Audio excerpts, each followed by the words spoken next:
Okay, so just yesterday I was reading this article that Governor Brian Kemp and the state legislators are having a discussion, and they are planning on removing the mandatory cameras in school zones for recording speeders in the school zones.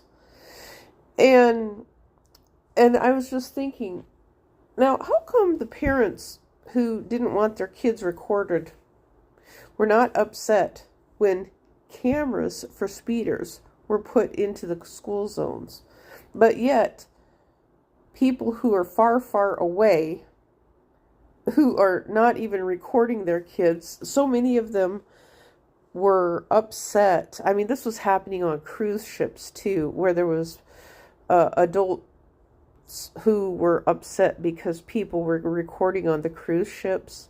And I think that's where this came from to begin with, was the cruise ships, where John Heald had said that there was mothers getting mad at him because there was people on the ships recording their children.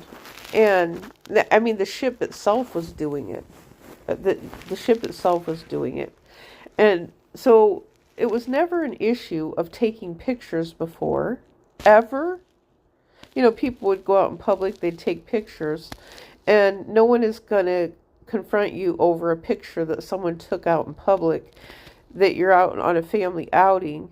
And, you know, it was when all this competition with YouTube came about, with the internet came about, is when all this trouble started. And so then there's pushback from the legacy media because they know what they're doing is crooked as far as that goes. Inflating their values is what it is. Inflating their values.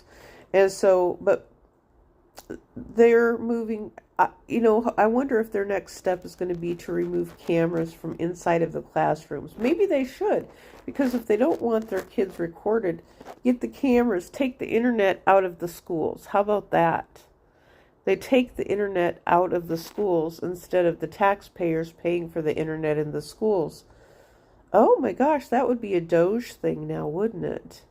Remove the taxpayer-funded free internet at schools out of the schools, because I know the public was never able to hook up to the public schools for free internet and Wi-Fi. It was just for the schools, not the public in broad general. They said they didn't want every pervert hooking up to the public schools.